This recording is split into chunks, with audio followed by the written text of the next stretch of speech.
kita di sini sudah berapa orang ya bersama ya? Mungkin kita bisa mulai aja kali ya, Mas Sugeng ya?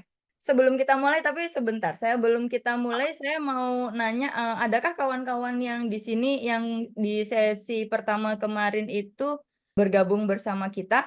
Boleh raise hand, boleh angkat tangan. Mbak Rima Mbak. mungkin bisa berbagi, ada nggak diskusi yang dilakukan di organisasi kemudian, Mbak? Oke, ya yang pertama sih aku sharing ya sama teman manajer terutama apa materi-materi yang kita dapatkan kemarin gitu. Dan selain ke managers juga ke tim-timku aku juga sampaikan yang Mas Sugeng sempat sampein ya, maksudnya yang jadi leader tuh nggak mesti yang harus di jajaran di struktur kita saat ini gitu, yang dimana leader itu ada di setiap diri kita, itu sih yang aku tanamin juga kepada teman-teman. Jadi setiap ada masukan, ada kritik dan segala macam ya itu kita terbuka aja sama teman-teman yang lain. Lebih diskusi juga sih jadinya sama teman-teman juga di Retnos, dan aku nggak sabar juga dengan 2 hari ini karena aku juga janjian kepada teman-teman nanti kalau habis 2 pertemuan selesai aku akan sharing lagi ke teman-teman di meeting terpisah maupun di diskusi-diskusi di Retnos kayak gitu sih seminggu ini. Oke, baik. Terima kasih Mbak Rima. Ada yang lain nggak yang kemarin bergabung bersama kita? Yang di sini, yang sesi 1 kemarin sih, yang sesi pertama. Ada yang mau sharing nggak?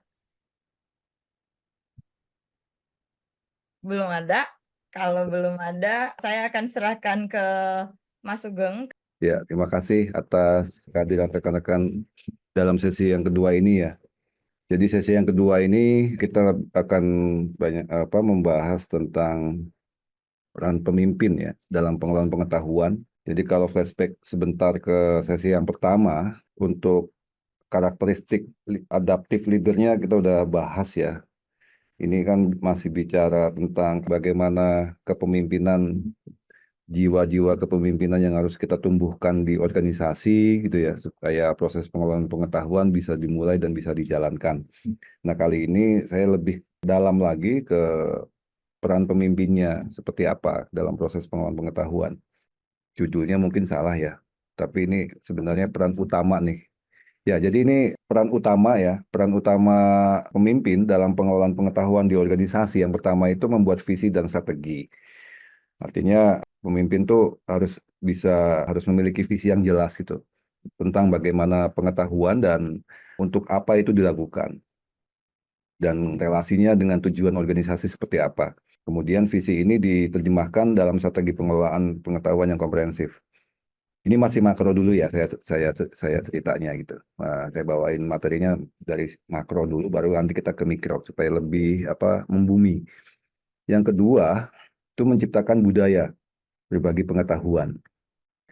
Ya, jadi di sini mungkin ini lebih ke pimpinan organisasi ya, lebih menyorot ke pimpinan karena pimpinan dalam konteks budaya itu harus ya, menjadi teladan gitu, harus menjadi role model dalam menciptakan budaya di organisasi. Misalnya namanya dalam konteks berbagi pengetahuan dan ide itu harus ada yang menjadi penggeraknya gitu ya.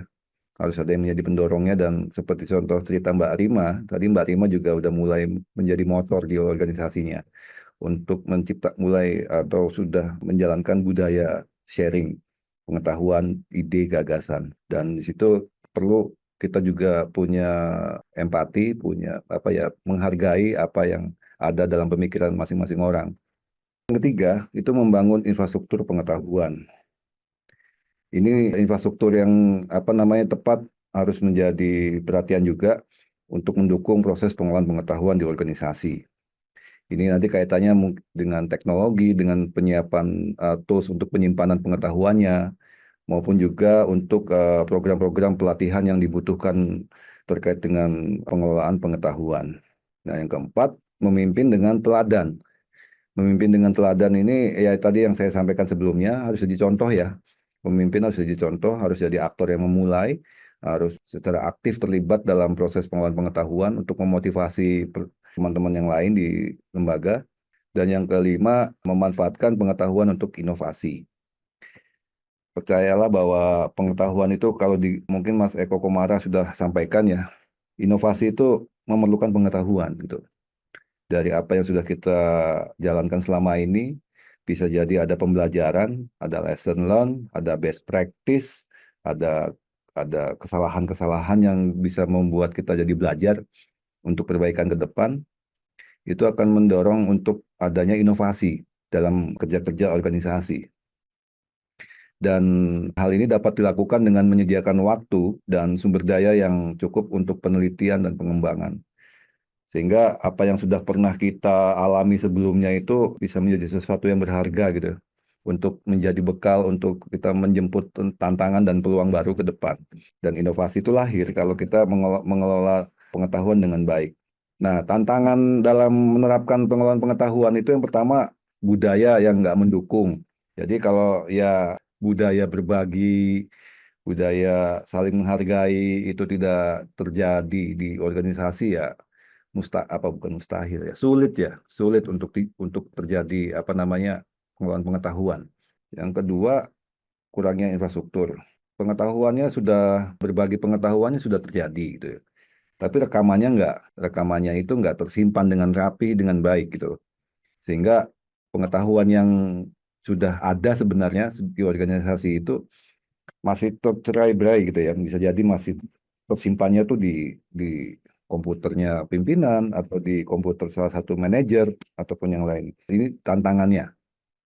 Dan di NGO saya melihat budaya ini masih terjadi ya, masih sering terjadi gitu ya. Misalnya dalam satu program gitu ya, pengetahuannya itu ada di beberapa tempat, tidak di satu tempat yang bisa diakses dengan mudah oleh anggota timnya gitu. Nah, ini yang menjadi tantangan. Berikutnya yang ketiga itu kurangnya keterampilan. Jadi keterampilan untuk berbagi dan menggunakan pengetahuan secara efektif itu masih belum mungkin belum rata gitu ya. Ada yang sudah terampil, udah punya kebiasaan untuk menulis, kemudian untuk menyimpan pengetahuan yang dia miliki, tapi yang lainnya belum. Nah, ini nanti akan menyambung ke poin pertama tadi, tergantung apakah budaya berbaginya berlangsung dengan baik atau tidak untuk berbagi pengetahuan. Dan yang keempat, kurangnya kepemimpinan. Ya, ini bicara komitmen pimpinan ya. Ya, bagaimanapun pimpinan organisasi itu motor utama ya, yang akan menahkodai berjalannya organisasi gitu. Sehingga kalau tidak ada komitmen dari pimpinan, itu uh, sulit ya untuk kita bisa mengelola pengetahuan. Nah, minimal dalam sesi yang saya sampaikan ini, pimpinan organisasi minimal paham dulu, tahu dulu secara makronya gitu ya. Ibarat kita mau bisnis lah misalnya. Kita mau buka bisnis misalnya barbershop misalnya. Saya sebagai ownernya. Saya harus tahu hulu hilir prosesnya barbershop. Dari mulai pengadaan alat-alat yang dibutuhkan, kemudian bagaimana menyusun jadwal sesuai dengan tukang cukur yang tersedia, kemudian sampai saya juga tahu cara nyukurnya walaupun nggak terlalu ahli gitu ya, dan seterusnya. Karena kalau kita paham hulu hilir, kita baru bisa mengelola. Tapi kalau hulu hilirnya kita nggak paham, kita nggak bisa ngelola sebenarnya. Karena kita ada missing part, ada hal-hal yang luput dari perhatian kita untuk dikelola.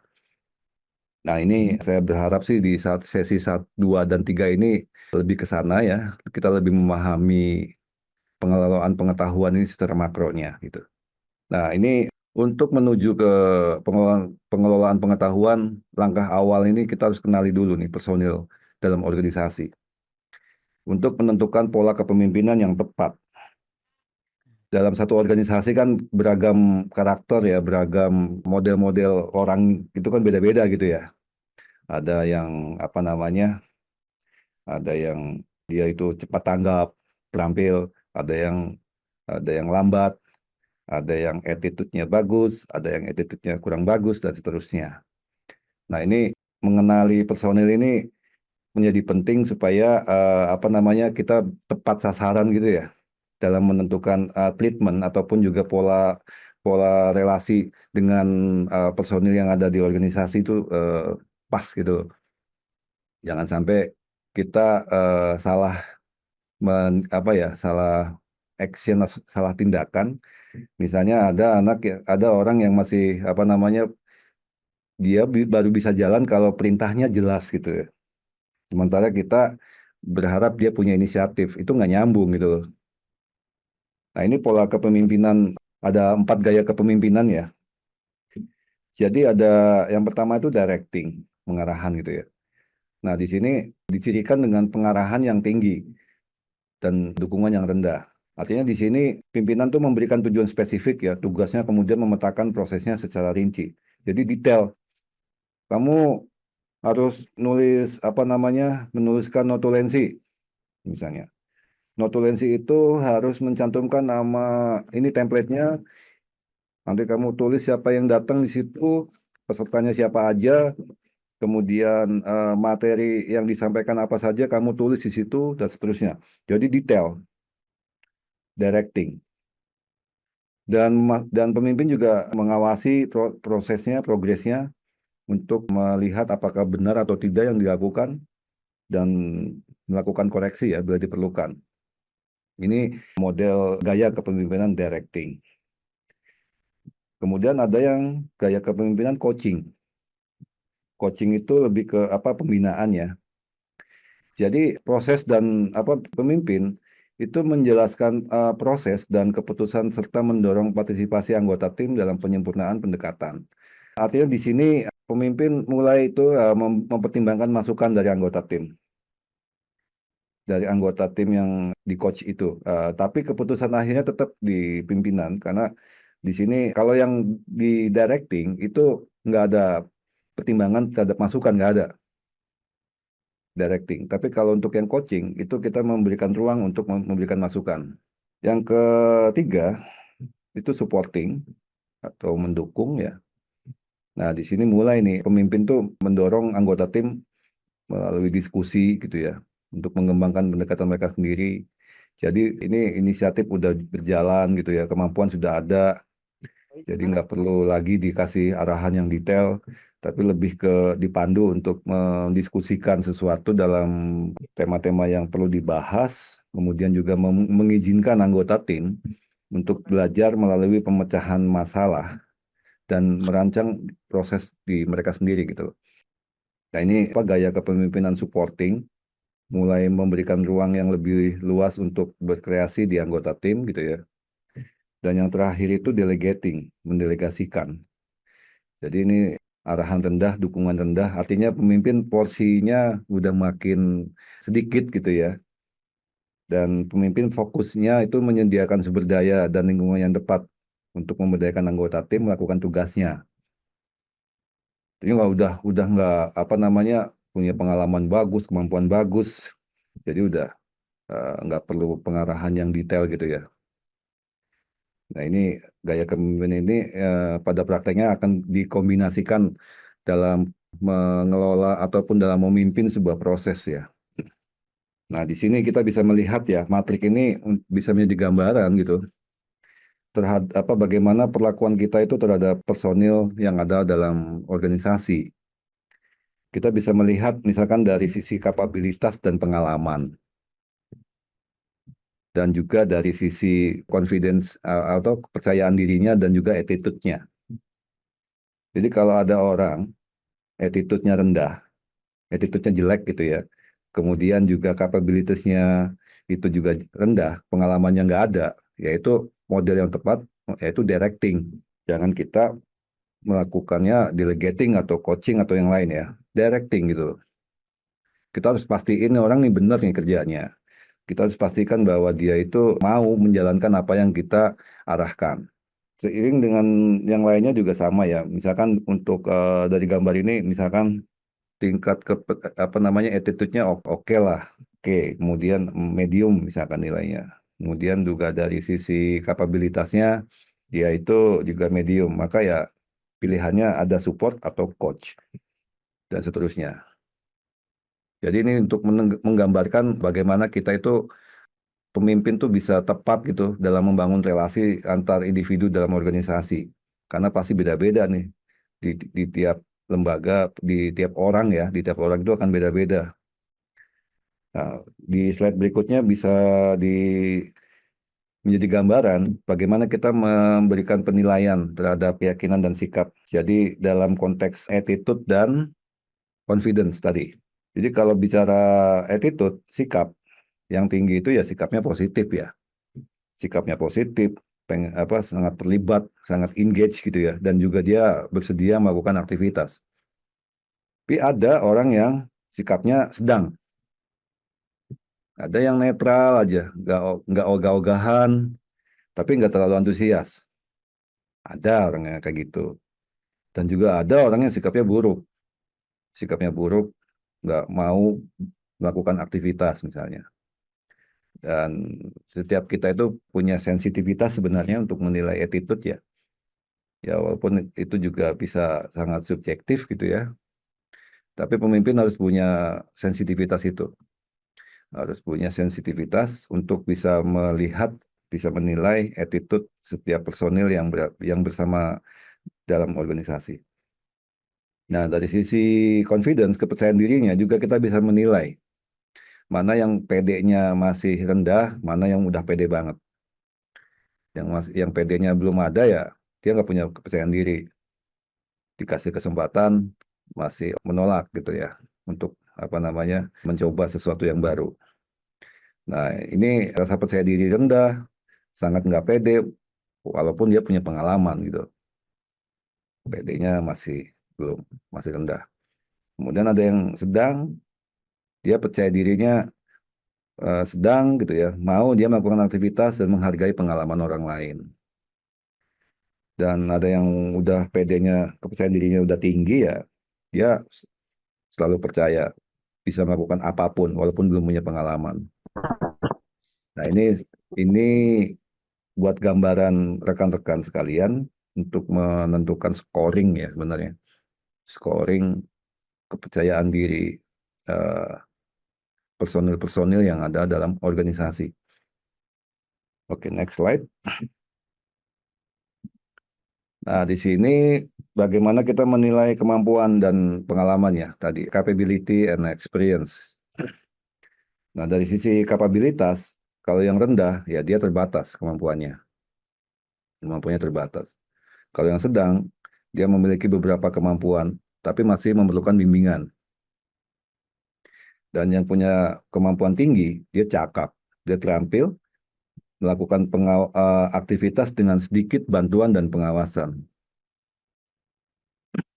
Ini dari sisi kapabilitas, dan kalau dari sisi pengalaman ya, ada yang pengalamannya nggak ada atau sangat sangat sedikit, ada yang pengalamannya udah ada dan dia mengembangkan keahlian berdasarkan pengalaman yang dia miliki, dan yang paling tinggi ya dia udah punya pengalaman dan keahlian dalam bidang yang dia kuasai gitu, sesuai dengan keahliannya. Dari ini gambaran untuk kita bisa balik lagi. Jadi kita bisa melihat gitu ya, kita bisa menilai nih siapa saja yang ada di tiap kotak gitu.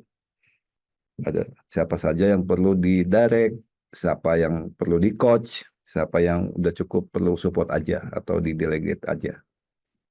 Kita bisa mapping di sini, kita bisa memetakan. Sehingga relasi yang terbangun tuh konstruktif, positif, dan tepat. Kalau nggak tepat sasaran, nantinya nggak konstruktif, bisa destruktif, bisa kontraproduktif kalau kita nggak tepat.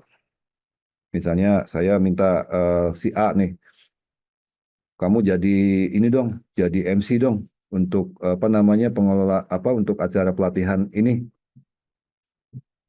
Ternyata dia belum punya pengalaman gitu.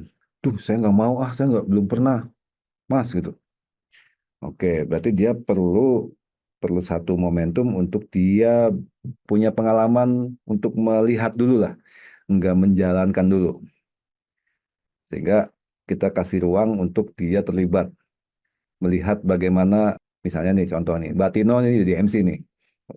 Artinya dia melihat tuh, oh Mbak Tino kalau di MC begini ya. Nah, kalau udah melihat beberapa kali, maka udah waktunya dia dikasih ruang untuk menjalankan sendiri. Kan udah punya contekan ya. Nah, kemudian udah kamu jadi MC. Dan apa namanya, kamu udah punya bekal gitu melihat pengalaman orang lain. Maka dia harus punya pengalaman dia sendiri. Nah, awalnya harus didirect tuh, harus harus, walaupun itu nggak enak gitu ya, karena perubahan tuh nggak nyaman. Tapi kalau udah dijalankan, baru tuh bisa metik iya ya, ternyata nggak sesusah yang dibayangkan. Nah, proses itu kan proses menumbuhkan kepercayaan diri sebenarnya. Pasti di setiap organisasi kita punya staff yang modelnya seperti itu, yang nggak pedean. Tapi mungkin nggak pedenya karena nggak ada ruang dia untuk mengalami hal-hal yang belum pernah dia lakukan gitu. Nah, itu yang harus apa namanya, menjadi perhatian pimpinan untuk melihat dan juga memberikan ruang-ruang pertumbuhan gitu ya bagi personil di dalam organisasi. Saya mau berhenti dulu sampai sini, Mbak Tino. Artinya di sini fokus kita adalah bagaimana kita bisa mengenali setiap personil dalam organisasi dan sehingga kita bisa menentukan pola kepemimpinan gaya kepemimpinan yang tepat gitu ya. Nah, mungkin dari sini saya membuka ruang untuk refleksi, untuk tanya jawab, silahkan. Sambil kita nunggu kawan-kawan, Mas Sugeng, kan kalau tadi kan ada beberapa hal gitu ya yang menjadi tantangan terkait dengan bagaimana kemudian pemimpin ini berperan gitu terhadap pengelolaan pengetahuan yang ada di organisasi gitu. Ada 4, ada soal budaya, kemudian ada soal kurangnya keterampilan kepemimpinan, ini saya lebih memaknainya di sana ya. Nah, tapi cuman kadang-kadang kita suka sering skip itu kayak jumping. Jumpingnya itu lebih ke ketika ngomong infrastruktur, nah kadang-kadang kita fokusnya itu ke sana gitu, Mas Sugeng. Apa namanya, kadang-kadang gitu ya. Lah, kita nggak punya infrastrukturnya, padahal kalau kalau buat aku dari penjelasan Mas Sugeng itu, infrastruktur itu bisa menyesuaikan gitu ya ketika poin pertama yang terkait dengan budaya, kemudian keterampilan dan bagaimana individu itu leadership di organisasi itu bekerja gitu. Cuman kadang-kadang kita itu suka skip gitu. Kalau seturut pengalaman Mas Sugeng gitu ya, kira-kira supaya kita nggak lompat gitu jumping karena infrastruktur itu bisa bisa mengikuti kok, dan sebenarnya kalau di era sekarang kan kalau zaman beberapa waktu yang lalu, beberapa tahun yang lalu gitu mungkin kita agak kesulitan gitu ya terkait dengan itu. Tapi kalau sekarang aku rasa sih sebenarnya kan udah nggak seperti itu gitu ya. Ada nggak tips dan trik gitu ya supaya kita fokusnya nggak ke infrastruktur gitu, karena kalau menurutku kalau fokusnya ke infrastruktur jadinya kan kita jadi nggak jalan-jalan gitu loh yang terkait pengelolaan pengetahuan ini. Gimana Mas Sugeng, sambil kita nunggu Ya, itu ya. kawan-kawan ya, silakan kawan-kawan kalau misalkan lagi kalau misalkan ada yang ingin diklarifikasi silakan tulis di chat box atau raise hand. Silakan Mas Sugeng, aku mau dapat jawaban itu Ya, dulu. oke. Ya, benar, kalau bicara infrastruktur sih zaman sekarang nih udah mewah ya kalau dibanding dulu ya. Artinya kalau bicara kita apa namanya, ada email, ada email, ada Google Drive. Kalau kita pakai Google ya itu udah sangat cukup sebenarnya untuk infrastruktur awal ya. Jadi ya kembali lagi sebenarnya sih ke mana, ke apa tadi, bagaimana pemimpin itu bisa paham dulu secara holistik gitu, secara makro komponen-komponen dalam proses pengelolaan pengetahuan gitu. Ya, infrastruktur sebenarnya akan seiring ya dengan apa namanya, dengan proses pengelolaan yang berjalan. Kasarnya ngomong gini lah, kalau misalkan kita punya barang gitu ya, punya punya produk gitu ya, punya produk, kemudian produknya itu kita pahami betul nih produknya, maka etalase etalase produk itu akan mengikuti kan, akan mengikuti produk yang kita punya gitu. Kalau kita mau jualan baju gitu ya, misalnya apa namanya, etalasenya ya kita siapin untuk tempat baju perempuan atau tempat untuk baju busana muslim sendiri atau baju anak-anak dan seterusnya. Kalau produknya jelas, maka etalasenya juga akan ngikutin. Nah, yang jadi problem itu kita itu mikirin etalase, tapi produknya nggak jelas. Nah, itu di situ mungkin yang tadi Mbak Tino sampaikan. Kita fokus ke infrastruktur, tapi pengetahuannya sendiri nggak ada. Nah, itu yang yang harus jadi perhatian gitu loh. Sebenarnya yang utama itu kita tentukan dulu apa namanya, pengetahuan yang kita mau kelola, pengetahuan seperti apa gitu.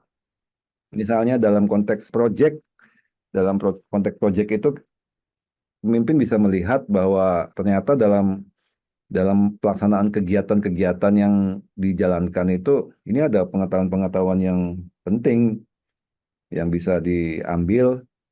Nah, tapi ya terkadang tuh pelaksana kegiatannya nggak sadar gitu bahwa dia punya pengetahuan yang bisa melihat justru orang lain yang dia di luar kotak gitu. Ya ini bagus banget ini pengetahuan yang harus dipetik gitu ya. Dipetik, dieksplisitkan dalam tulisan kayak atau dalam satu diskusi ataupun dalam satu dokumen yang bisa dibaca. Ya itu makanya sebelum kita fokus ke infrastruktur, kita harus bisa menentukan dulu sih, Mbak Tino, pengetahuan apa yang mau kita kelola. Terima kasih. Tadi ada yang raise hand ya, Pak Ya, siapa namanya? Pak ada Mirhan ya? Kak Mirhan M. Oh iya, Dari silakan mana? Pak Mirhan. Silakan Kak Oke, Mirhan. makasih. Assalamualaikum Halo, warahmatullahi wabarakatuh. Waalaikumsalam. salam. Assalamualaikum. Jadi gini, saya sepakat ya, memang kalau pengetahuan, ada pengetahuan. Kalau kita mengelola orang itu kan ada pengetahuan, skill ya, kemudian ada attitude, termasuk sikap, kemauan ya.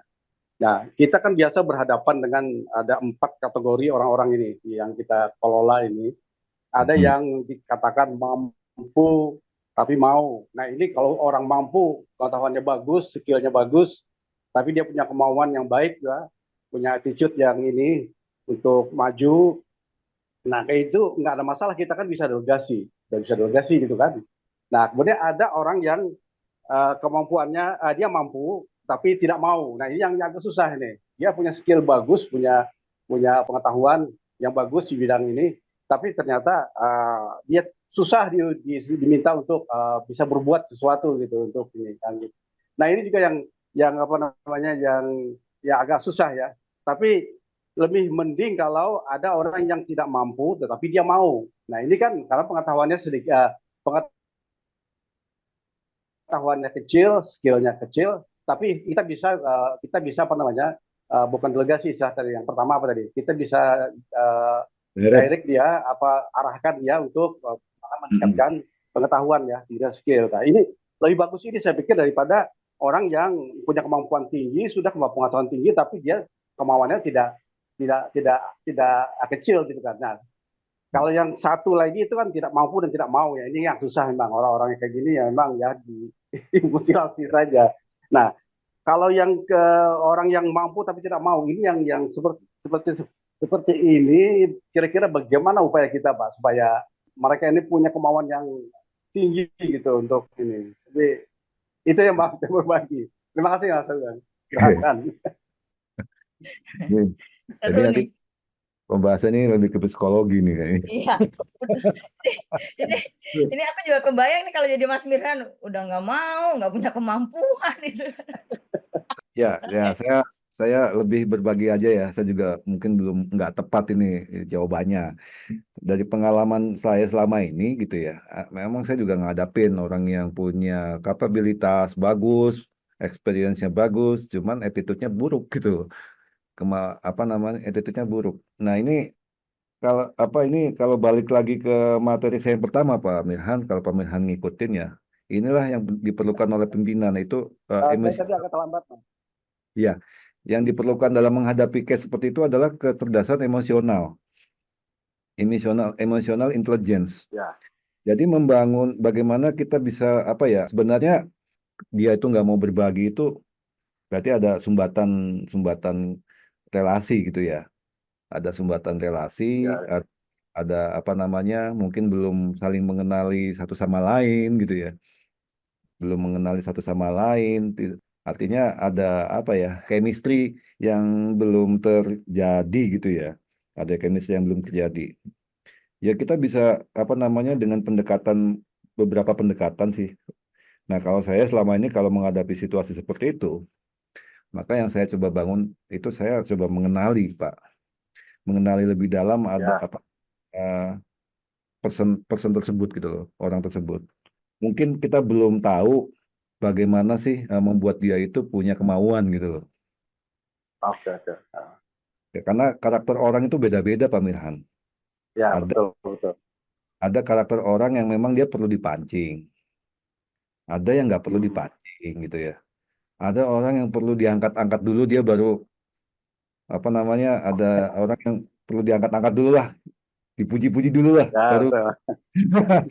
ya, baru dia bisa punya apa namanya inisiatif gitu loh. Tapi ada orang yang sebaliknya malah, ada orang sebaliknya kalau di kalau diangkat-angkat dia malas gitu loh, nggak mau. Nah ini pengenalan terhadap karakter individu jadi penting di sini. Iya, ini emang apa namanya ilmu mengenali karakter ini, emang saya teorinya nggak ada Pak Mirhan, cuman emang ini saya berangkat dari pengalaman kekayaan interaksi dengan beberapa banyak orang gitu ya Pak Mirhan ya, gitu. Jadi buat saya ketika misalnya Betul, betul. saya tuh misalnya menghadapi situasi yang saya belum pahami gitu. Ini ibarat lagu yang saya belum tahu chordnya. Hmm. Jadi fals nih. Wah, ini belum pas nih nada dasarnya Betul, gitu. betul. Nah, saya tetap klik gitu, tetap cari gitu. Tetap cari supaya ketemu nada dasar yang tepat, Hmm. yang pas sehingga harmoni gitu. Betul, Nah, betul, nah betul. itu emang kerja-kerja non teknis yang melelahkan Pak Mirhan sebenarnya. Cuman kalau apa kalau saya sih apa ya, saya hobi sih ya. Jadi kalau hobi, jadi saya coba menerapkan apa yang saya lakukan dalam musik gitu ya. Kalau di musik saya ketemu chord susah tuh happy gitu. Nah, sama aja Ya, ketemu orang juga sama. Kalau ada orang yang misalkan ini orangnya pinter tapi kok susah banget ini. Ya saya coba pelajari. Saya coba pelajari gitu. Dan saya kok percaya ya selalu ada jalan Pak Mirhan. Gitu. betul, betul. Sama kita sabar. Di situ- itu Belum, kalau mungkin belum ketemu yang pasnya, Mas. belum ketemu yang pasnya Pak, nada Partnya. dasarnya nih. Iya, tapi kalau Ah, kalau saya sepakat tadi, yang punya kemampuan kecil sedikit dan tapi dia punya kemauan yang tinggi, punya attitude-nya tinggi, itu lebih bagus sebenarnya, lebih mudah gitu di sini. Tinggal kita menambahkan pengetahuan iya, gitu. iya. Ya, ya memang sih secara natural pimpinan di organisasi lebih milih orang yang attitude-nya bagus ya Pak ya. Tapi dalam satu titik tertentu, Pak, dalam satu titik tertentu kita nggak punya pilihan itu Pak Mirhan. Bisa jadi kita apa namanya kalau misalnya kita mengganti dia dengan orang Betul, lain betul ya. yang attitude-nya bagus tapi kemampuannya minim untuk mengejar Nah, kemampuan yang tadi itu yang attitude buruk perlu waktu. Betul, itu panjang waktunya Pak. Itu panjang. betul, betul. Itulah kita bisa melihat nih, mana yang paling cocok, mana yang paling tepat. Nah, itu decisionnya kita sendiri sebagai pimpinan. Ya, di situ Oke. namanya menjadi pertimbangannya, Pak. Tuh, semoga menjawab ya, Pak ya. Oke, Mas Iwan. Makasih banyak. Ya, Kami tambahan sedikit buat apa Mas Mirhan. Kadang-kadang emang ya apa di tim aja ya, mungkin nggak harus yang segede organisasi gitu. Di tim-tim kecil aja sebenarnya kan kita menemukan situasi itu juga gitu ya. Dan itu apalagi kalau timnya apa kita kerjanya Betul, betul. pendek itu memang itu ngambil ngambil tenaganya luar biasa itu. Tapi rata-rata sih dari pengalaman apa pengalaman kalau saya pengalaman saya pribadi kemudian ketika di tim kecil ya iya eh, apa ya kadang-kadang juga kalau memang perlu dijebak ya dijebak aja sih itu itu raskat yang raise hand berarti kalau nah. kompas gitu nanti tapi ini kadang-kadang kalau perlu gitu ya kadang-kadang sih begitu kalau apalagi kalau kita butuh waktu cepat gitu saya ke Bang Beni dari Kogana silakan Bang. Ya, makasih. Assalamualaikum warahmatullahi wabarakatuh. Waalaikumsalam. Waalaikumsalam. Selamat pagi nih buat Mbak Tino, juga Pak Sugeng Wibowo. Perkenalkan saya dari Medan, Sumut ya, dari komunitas siaga bencana. Oh, Ini iya. saya punya banyak dilema. Kebetulan saya sebagai pembina saat ini, pembina di dalam organisasi yang kemarin ada beberapa 2 tahun yang lalu merekrut struktural untuk mengisi kepemimpinan. Memang saya juga mau nanya ini karena mencalonkan diri sebagai pimpinan itu tentunya dari edukasi, pendidikan. Setelah saya screening pendidikannya dia cukup memadai di bidang kita, itu kembali ke attitude. Bagaimana dia merangkul kawan-kawan, satu framing gitu. Itu susah sekali karena ada ego sektoral dia sebagai pendidikannya lebih tinggi gitu. Bahkan sampai S3, bahkan mau profesor dia. Nah, mungkin saya sedikit nambahin, memang kalau untuk mencari kepemimpinan itu tentu saya setuju sama Pak Mirhan, itu adab.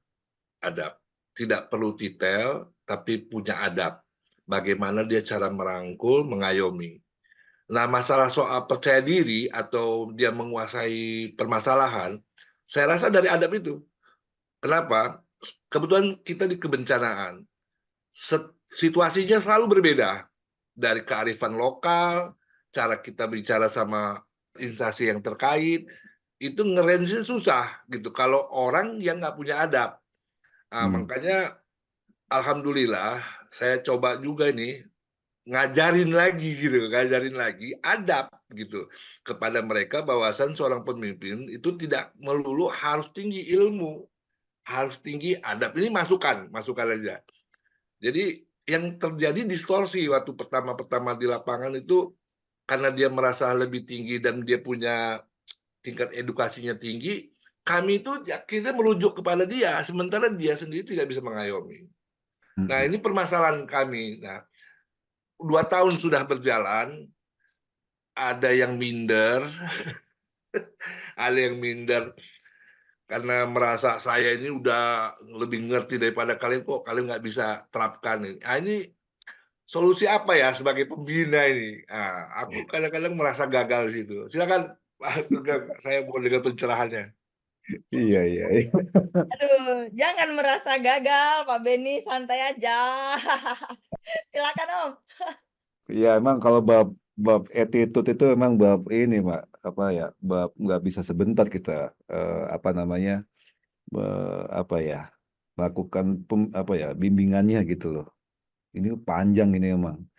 Dan memang saya sepakat ya, sumbu dari tadi yang saya bahas nih, bahwa bicara confident, capability, experience, yang paling terpenting emang ya attitude dari 4 hal yang tadi saya bahas gitu ya.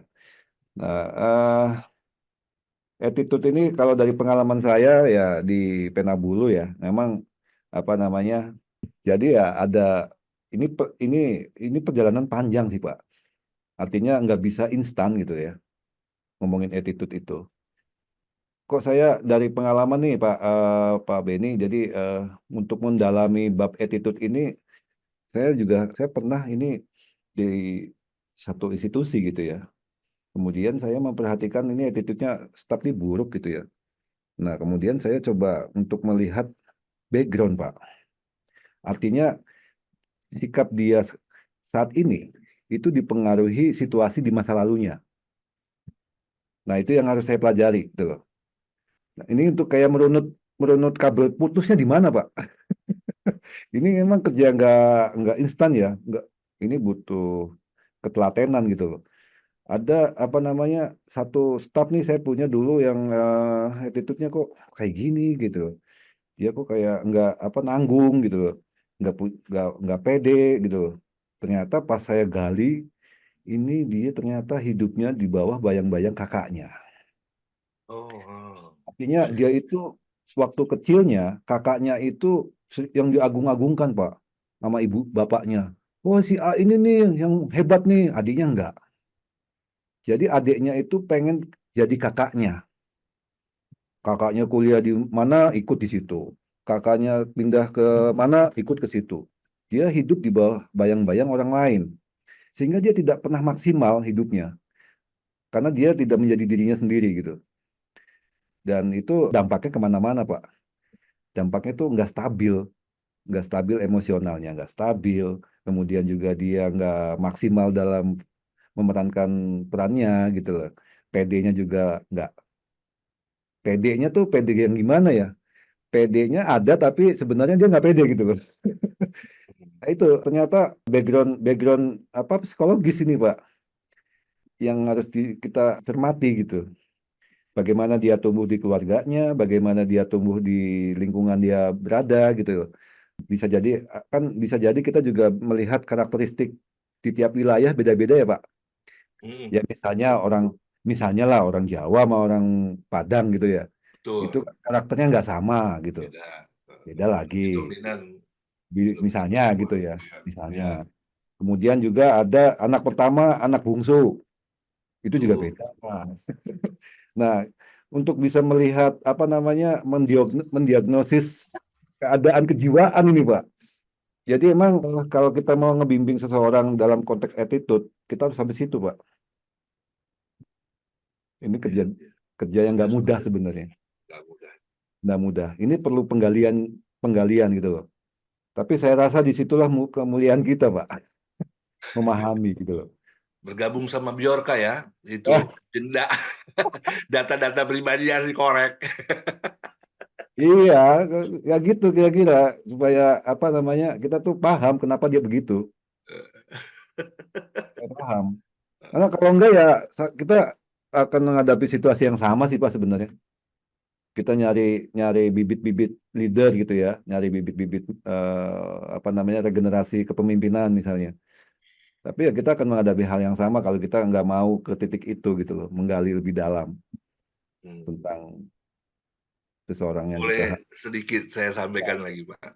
Monggo, Jadi ada beberapa metode, ini maaf ya Pak, kita sharing monggo. dulu sebentar. Iya sharing, sharing, sharing. Kebetulan saya ini kan ikut di beberapa jamaah keagamaan lah ya, gitu. Mm, Yang biasa kita keluar 3 hari, mungkin Bapak tahu ya, mm, keluar mm, itu saya lihat memang itu lagi mencari kepemimpinan dengan membentuk satu amir gitu pemimpinnya.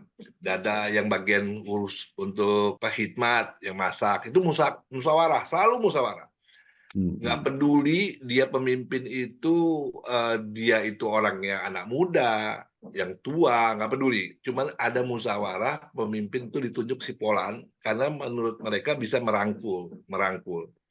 Jadi tipsnya yang aku lihat dari sini adalah kalau misalnya mau merekrut satu organisasi, dikumpulin dulu tanpa jabatan, kumpul dulu, kita orientasi gitu.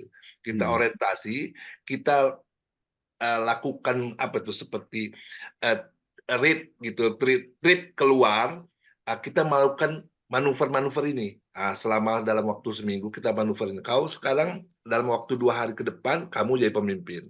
Ini kita lihat dulu orientasinya. Nah, di sinilah baru kita bisa dapat cari. Dan ini mungkin agak ribet ya, cuman nggak lama yang dimaksud sama seperti kita.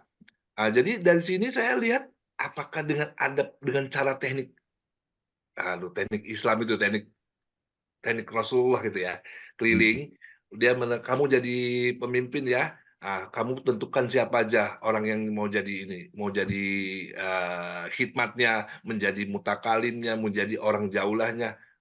Dengan adab itu, kok aman-aman aja gitu. Apakah ini kita bisa masukkan formula ini gitu?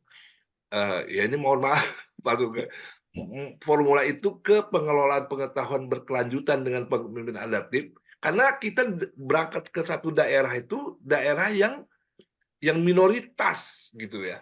Dan kita adaptasi nggak boleh banyak cerita, orang misalnya saya ini orang Sunda, saya kebetulan orang Jawa Barat. Jangan ah, kita tonjolkan Jawa Baratnya, kita kumpul di situ, tapi kita attitude Jawa Baratnya kita rangkul. Ya alhamdulillah saya lihat orang tua karena keanehan kita orang itu dia banyak nanya, akhirnya mm, bisa kita komunikasi sama mereka. mm, Yang pastinya ya itu kembali lagi sih yang umurnya tuh adab. Jadi kembali kalau sudah orang udah bicara katanya ilmu itu lebih tinggi dari adab itu kan udah salah tuh Pak. ya, Kalau menurut saya adab dululah, semua ilmu tuh gampang didapetin karena sesungguhnya ilmu itu bukan kita yang dapatkan, sebenarnya sudah ada, cuman kita yang baru rilis gitu. Itu aja sih saya rasa. iya, iya, iya Pak Benny, iya. Ya itu apa kembali ke bagaimana konteks di tempat kita masing-masing sih Pak. Artinya kalau apa namanya di situasi Pak Beni gitu ya, hal itu efektif dijalankan, ya itu bisa Sedang mencoba, sedang mencoba. memang ini percobaan semua sih Pak, Iya, percobaan mencoba. semua. Iya, emang nggak ada yang baku, Pak. Nggak ada yang baku, nggak Nggak ada ada yang yang baku. pakem. Tapi memang yang saya sepakat itu ini kaitannya dengan value sih Pak, dengan nilai gitu loh, dengan nilai-nilai apa sih yang menjadi apa yang digenggam masing-masing orang itu. Artinya bagaimana dia menilai sesuatu gitu loh. Bagaimana dia menilai misalnya kegiatan kebencanaan itu apa sih value-nya misalnya gitu loh. Ini value-nya nyari duit atau mau nolongin orang gitu loh. Misalnya gitu loh. Ini value gitu loh. Makanya saya misalkan di program-program donor juga ini value. Kamu ini belajar untuk tumbuh kepemimpinan atau sekedar nyari duit. Nah, ini kan value, Pak. Dan value itu akan membedakan gitu loh bagaimana pertumbuhan masing-masing orang itu. Kalau misalkan value-nya tetap cari duit ya udah di situ aja berarti dia. Dan kita nggak bisa berharap banyak Pak dengan orang seperti itu. Wah, ini enak nih ceritanya nih. Nggak bisa. Ya pada akhirnya kan kita juga harus harus menerima ya Pak ya bahwa ya emang ada orang yang di situ Pak tempatnya. Memang tempatnya di situ gitu loh. Ada yang tempatnya memang jadi rumput, ada yang memang dia harus jadi pohon cemara, ada yang dia harus jadi pohon yang tinggi besar gitu loh. Kan beda-beda takdirnya. Iya, Tergantung koleha ya. ah, Kadang jadi pemimpin ini kadang-kadang ya ini mohon maaf Pak, ini aku kadang mau ketawa juga. Kita bicara masalah soal kemanusiaan ya. Saya mm, kan berangkat dari kemanusiaan. Itu betul. pure, itu nothing tulus lah gitu. Tidak Mm, ada profit, tidak ada apa. Kita wallahi aja lah kita. Tiba-tiba cerita kepemimpinan saat ini kan ada yang distorsi soal kepemimpinan. mm, Tiba-tiba jadi kepemimpin satu partai ya kan. Terus kalau mm, mau jadi pemimpin kudu bayar. Ini mm, terjadi gitu, terjadi. Cuman ini kalau kita bicara ini, wah ini Pak Sugeng Wibowo nih banyak pertanyaan nanti kan gitu. Tapi saya nggak mau sampai ke sana lah karena kita hebatnya kita ini ya. Saya bangga sama kawan-kawan saya ini ya Mbak Tino sama kawan-kawan yang ada hadir di sini. Mereka berangkatnya itu dari organisasi kemanusiaan. Ini yang saya tahu. Dan ini pure. Yang sayangnya struktural di organisasi pemerintahan ini orientasinya beda sama apa yang kita bicarakan. Ini yang bikin saya bangga, cuman kayaknya aku di planet lain gitu. Ini kita bicara di planet lain, sementara yang dihadapkan kita ada di planet lain gitu. Jadi iya, kita mengorek semua kemampuan ilmu kita, mencampaikan, tapi realitanya saya nggak bisa mengaplikasi karena kejadian di kebencanaan pun kadang-kadang saya ketemu itu gitu. Kau mm, siapa? Kau kan LSM, kau harus bawah dari NGO. Padahal dia ngerti-ngerti aja enggak gitu. Ini mm. kadang-kadang distorsi kami itu di situ. Ya ini mohon maaf ini jadi Iya, curhat iya. nih Mbak Tino. Aduh, nggak enak jadi. Nggak apa-apa Pak, bagi kita Pak. Iya, nggak apa-apa. Iya, Nanti kita nanti bisa ngumpul-ngumpul lagi gitu ya, Pak Beni. Kayak Insyaallah, insyaallah, sebenarnya insyaallah. sebenarnya situasi itu sih sebenarnya kalau sependek pengetahuanku juga tidak hanya terjadi di kawan-kawan yang bekerja di kebencanaan saja gitu, tetapi ya mungkin memang peran kita begitu. Percayalah kita semua yang ada di sini sudah dapat tiket surga kok. Oh. Oke, terima kasih Pak Beni. Saya mau lanjut ke chatbox ya, Om Sugeng. Om Sugeng kan ternyata sudah ada di chatbox. Di sini ada dari Kakak Christina Vera. Om, mm, bolehkah diperjelas? Tadi Om Sugeng sempat kasih contoh tentang person yang baru bisa jalan kalau perintahnya jelas. Tapi mm, seringkali kita pingin mereka untuk punya inisiatif. Nah, ini sedang relate banget. Kemudian apa yang bisa kita lakukan kalau situasinya begitu? Padahal seringkali kita sudah terbuka untuk melakukan diskusi, membuka forum diskusi di internal, tapi tidak ada feedback yang berarti, bahkan tidak direspon. Pun kalau yang bersangkutan dipanggil secara personal, responnya itu malah baper. Om, mohon pencerahannya, Om. Dari Kakak Christina Vera. iya, iya. Kalau di organisasi itu kita bisa terjebak dengan relasinya relasi struktural gitu ya. Tapi relasi kulturalnya itu loh nggak berlangsung. Relasi kulturalnya itu yang saya makna itu lebih ke apa bagaimana kita membangun chemistry di antara personil gitu loh. Apakah kita sering misalkan apa namanya ngobrol bareng yang nggak penting gitu ya. Misalnya lah ini. momen makan bareng, ngobrol bareng di luar apa namanya, di luar kerjaan gitu ya. Seringkali itu malah menjadi tema yang penting gitu loh. Untuk apa yang nggak penting itu ternyata penting gitu loh, untuk membangun ikatan emosional gitu ya. Karena kalau ikatannya nggak apa, chemistry-nya itu nggak terjalin ya, emang sumbatannya jadi besar gitu. Jadi besar, orang apatis gitu loh. Ah, siapa sih lu siapa sih kamu gitu kan, kamu tahu apa sih gitu kan, dan seterusnya, bisa macam-macam respon negatif itu mudah gitu loh muncul gitu. Tapi kalau apa namanya, kita memahami bahwa hubungan antar personal itu tidak melulu bicara pekerjaan gitu ya. Iya, itu mungkin bisa membantu Mbak Kristina. Kadang-kadang pemimpin tuh harus belajar mendengarkan gitu ya. Lu punya masalah apa? No. Oh gini Om Sugeng kayak gini gini gini. Oh gitu. Terus gimana no? Oh gini gini gini gini. Cuma dengerin doang gitu loh.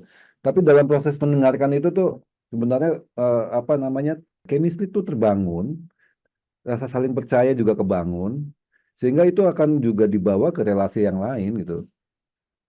Nah kalau itunya enggak, kalau misalkan gue bodo amat, nah misalkan sama seseorang itu, ah bodoh lah itu urusan pribadi dia gitu kan, nggak mau tahu gitu.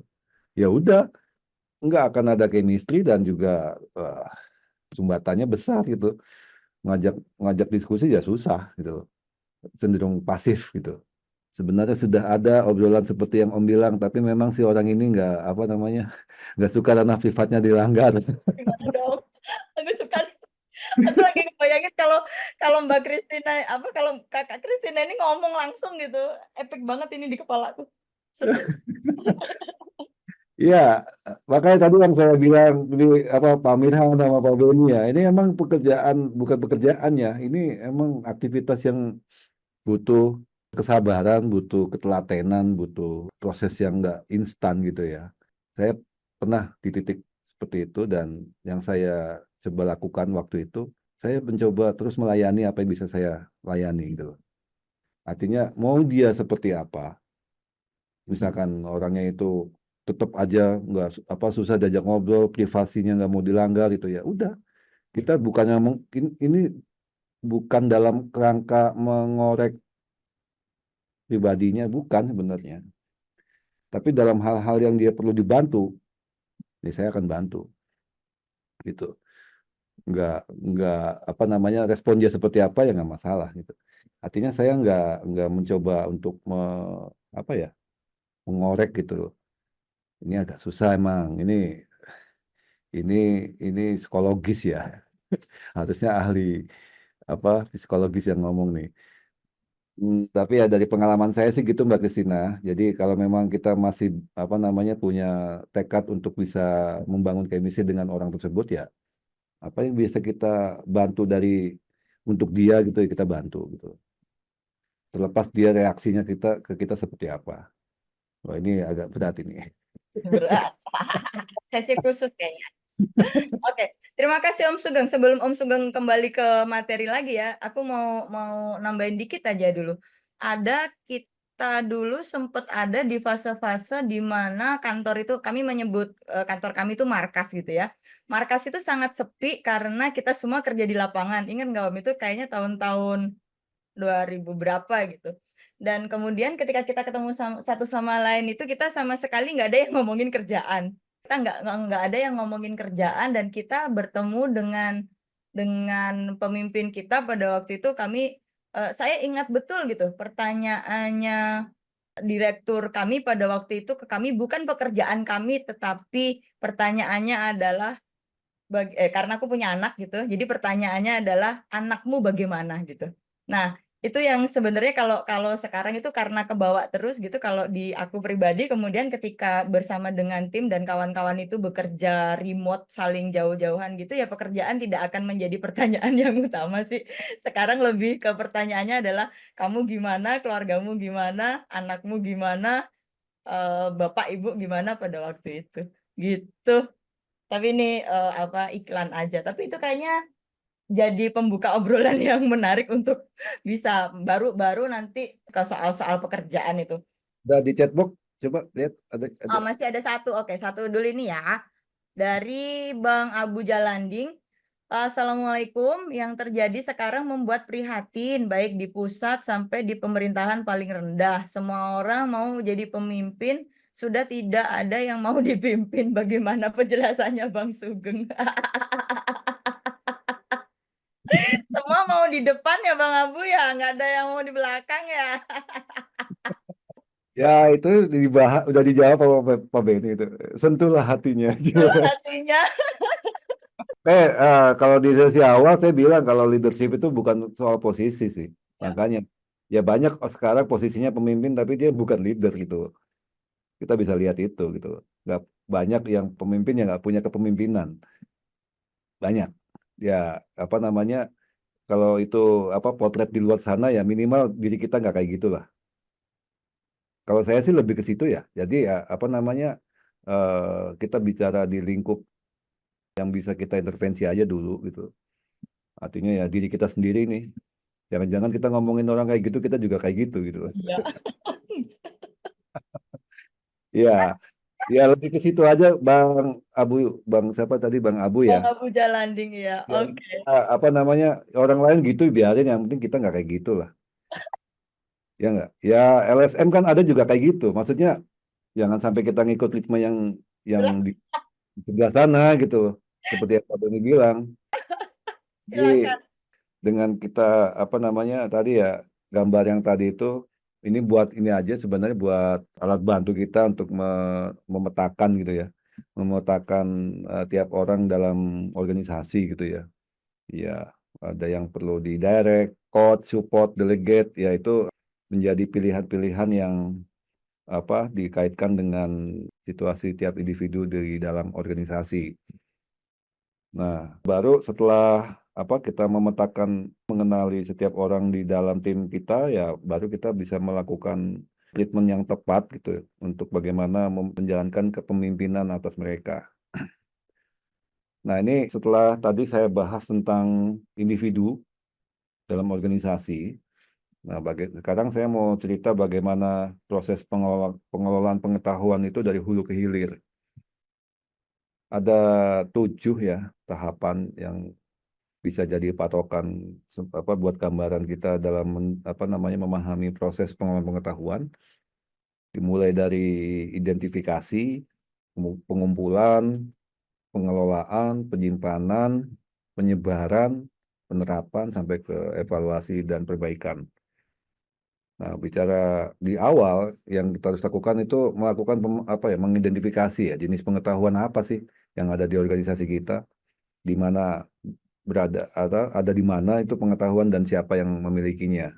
Ini bisa jadi awalan gitu loh buat apa namanya buat rekan-rekan di organisasi untuk mengidentifikasi gitu loh, apa saja sih yang kita punya sekarang gitu.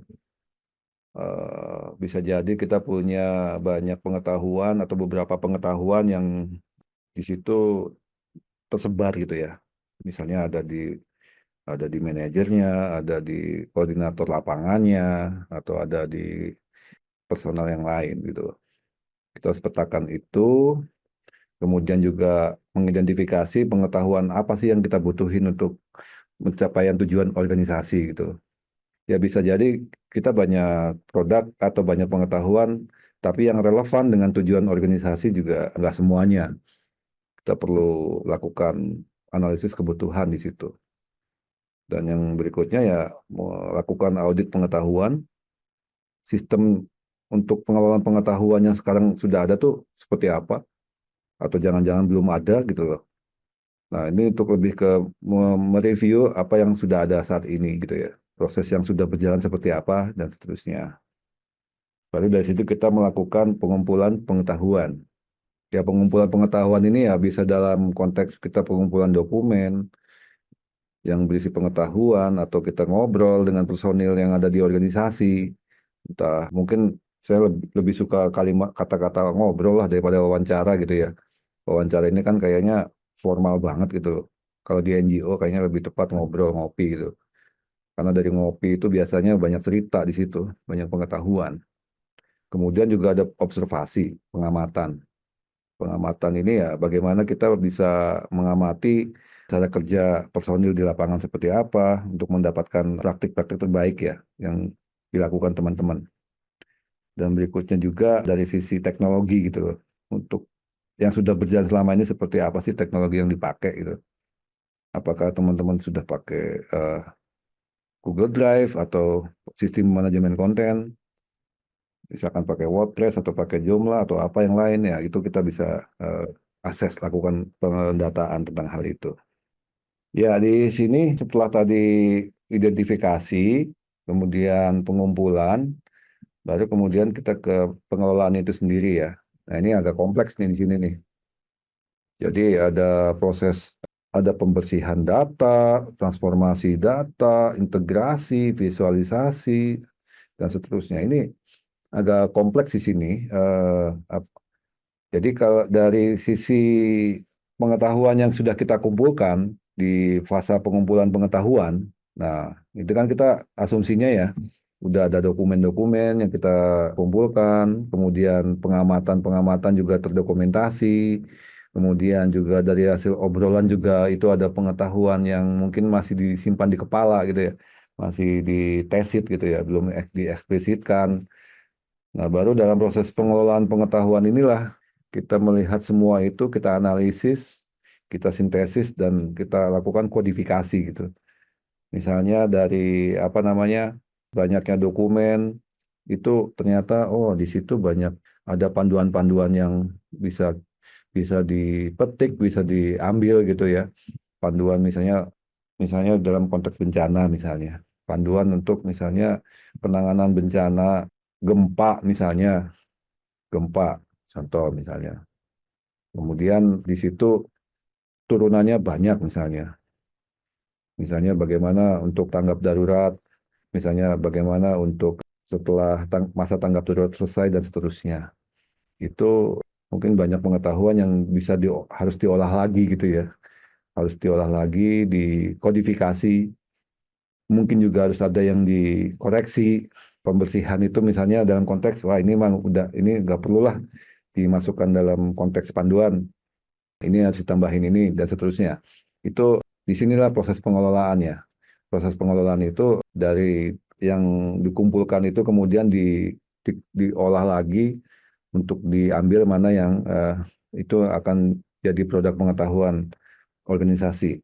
Ya, mungkin bisa ditambahin visualisasi data, misalkan, oh ini perlu dikasih ilustrasi, atau perlu dikasih grafik, atau perlu dikasih gambar-gambar pendukung untuk mempermudah orang memahami gitu ya, dan seterusnya. Ini kompleksitasnya di sini dalam proses pengolahan pengetahuan. Rumusan bakunya juga nggak ada sebenarnya, tapi prinsipnya ya kita punya banyak pengetahuan yang kalau kita nggak olah ya itu nggak jadi apa-apa gitu, nggak jadi sesuatu yang berarti, apalagi untuk melahirkan inovasi. Ya ini yang hal-hal yang buat gambaran kita dalam melakukan pengelolaan pengetahuan tuh ngapain aja sih gitu. Ya banyak hal. Tapi banyak hal ini kalau kita hayati betul perlunya, manfaatnya ya kompleksitas yang ada di dalam slide ini ya enggak bukan sesuatu yang memberatkan sih. Tapi justru sebuah tantangan yang menarik. Oke, berikutnya setelah pengelolaan itu kita bicara tentang penyimpanan. Penyimpanan pengetahuan, bagaimana kita menempatkan menyimpan pengetahuan tadi gitu yang sudah kita kumpulkan, yang sudah kita olah, supaya kita bisa mengaksesnya itu dengan mudah gitu. Bisa diakses dengan mudah dan tempatnya aman, nggak gampang, nggak nggak gampang rusak. Misalnya ditaruhnya di hard disk eksternal misalnya. Ya di hard disk eksternal ya resiko rusaknya gede gitu ya. Kalau dibawa-bawa traveling ya itu bisa potensi rusak. Yang aman di mana? Ya benar sih kalau mau aman atau enggaknya ya tergantung kita melihat aset kita value dari aset pengetahuan yang kita punya sebenarnya ya. Ya kayak kita melihat diri kita sendiri aja. Kalau kita punya emas batangan misalnya, ya kita naruhnya juga yang di tempat yang tersembunyi, yang aman gitu kan. Cuman kita doang yang tahu gitu. Bahkan pembantu di rumah atau anak-anak juga mungkin nggak perlu tahu. Tapi ya apa namanya ada hal-hal yang lain yang mungkin harus diketahui mereka. Di sini apa namanya kalau bicara secara praktik kita di Penabulu untuk penyimpanan pengetahuan ini kita memanfaatkan ada yang namanya Google Drive untuk sharing untuk pertukaran dokumennya gitu ya. Mas, sebenarnya sih cara yang sederhana aja sebenarnya nggak yang mewah gitu. Ada juga ya kita menggunakan website gitu. Di Penabulu kita membangun setiap proyek itu ada websitenya sehingga ada dokumen-dokumen entah panduan, entah publikasi yang lainnya kayak report, laporan-laporan proyek pasti ada kan ya setiap program itu. Kita tampilkan di website, artikel-artikel di situ juga kita tuliskan, taruh di website sebagai media penyimpanannya. Termasuk yang apa namanya saya lakukan juga dalam konteks refresh kembali materi pengelolaan pengetahuan ini, archive-nya ada di website sehingga saya mudah untuk menemukan apa yang pernah saya tulis 10 tahun yang lalu gitu. Ini materi 10 tahun yang lalu yang saya coba refresh dan saya kembangkan lagi. Nah, kalau kita penyimpanannya buruk kan wah, susah saya nyari. Sementara laptop saya udah ganti berapa kali rusak gitu ya. Kalau mengandalkan laptop sendiri itu sulit, potensi hilangnya besar. Kayak dalam konteks penyimpanan pengetahuan organisasi, mungkin teman-teman nanti bisa memanfaatkan apa yang ada ya. Minimal bisa memanfaatkan Google Drive gitu ya, yang dikelola dengan baik, terstruktur gitu ya, terstruktur. Dan bagaimana menstrukturkannya juga ya tergantung kompleksitas pengetahuan yang dikelola gitu. Misalnya berapa program sih yang dijalankan lembaga misalnya, kemudian apa yang dilahirkan, apa yang diproduksi dari setiap program, apakah setiap program itu membuat panduan atau membuat apa namanya laporan analisis, riset ataupun yang lain. Itu tergantung situasi di organisasi masing-masing. Yang lebih advance lagi ya ada yang apa namanya membangun portal pengetahuan ya. Tapi itu mungkin terlalu jauh buat buat kita juga belum sampai ke sana, belum sampai ke portal pengetahuan. Kita masih masih dalam konteks parsial gitu ya, tematik by program punya website yang di situ muara pengetahuan yang dilahirkan dari setiap program. Belum yang sampai portal yang terintegrasi belum. Kalau penyimpanannya udah rapi, udah bagus, ya penyebarannya juga akan mudah gitu ya. Penyebarannya akan mudah, orang bisa mengakses dengan mudah. Baik itu kita bisa atur lah ya, kayak misalkan pakai Google Drive itu ada yang bisa buat publik, ada yang juga bisa buat internal. Kita bisa setting aksesnya di situ untuk kita berbagi, baik di internal maupun di eksternal. Dan ini juga bisa kita penyebaran itu tidak sekedar bicara medianya, tapi juga kegiatan-kegiatan pendukungnya. Ada pelatihan, ada yang forum-forum kita untuk berbagi ya, internal staff misalnya, tentang apa namanya, bagaimana kita menggunakan pengetahuan, kemudian juga mengkomunikasikan lewat email atau newsletter, dan juga membangun komunitas di mana personil dapat berbagi pengetahuan satu sama lain. Ini lebih ke apa namanya, bagaimana kita menyebarkan lewat kanal-kanal yang tersedia di organisasi, baik dalam konteks offline ataupun online. Ya ini dari pengetahuan tadi yang sudah kita kelola, kita olah, kita simpan gitu ya. Di bab ini kita bicara tentang bagaimana penerapannya gitu. Untuk apa namanya, kita udah punya pengetahuan, kemudian mau kita terapkan dalam hal apa sih gitu loh. Apakah kita mau mengembangkan produk layanan baru, program baru misalnya, ataukah kita mau memperbaiki atau mengkoreksi atau meningkatkan efisiensi proses misalnya, ataupun dalam hal pengambilan keputusan. Banyak hal yang misalkan kita punya pengetahuan itu mempengaruhi dalam pengambilan keputusan. Sebagai pimpinan pasti akan mempertimbangkan banyak hal gitu ya. dan itu juga seiring dengan apa yang dia ketahui gitu, apa yang dia pahami. Kemudian dari sisi proses misalnya dalam proses pendokumentasian kegiatan misalnya. Pendokumentasian kegiatan ini selama ini bagaimana sih? Apakah misalnya proses pembuatan notulensi itu sudah berjalan dengan baik misalnya? Atau penentuan konteks yang ditulis dalam notulen itu apa sudah tepat atau belum? Apakah selama ini kita mendata siapa sih audiens yang kita ajak dalam setiap kali kegiatan? Seberapa banyak sih lembaga yang selalu mengikuti, berapa persen misalnya? Berapa persen yang ternyata cuma sekali doang ikut, tapi yang lainnya enggak. Nah, itu kan data-data itu kemudian kalau diolah menjadi informasi dan bisa menjadi pengetahuan ya. Dalam pengambilan keputusan misalnya di program berikutnya mitra yang akan kita libatkan siapa aja. Oh, ternyata yang ini nih, yang sekian persen ini yang selalu ikut dalam kegiatan yang kita jalankan itu menjadi prioritas pertama. Nah, itu satu simulasi aja sebenarnya bagaimana penerapan pengetahuan dalam apa namanya kaitannya itu dengan dalam pengambilan keputusan, peningkatan proses, juga pengembangan inovasi ya, inovasi. Ya bisa program, bisa layanan baru.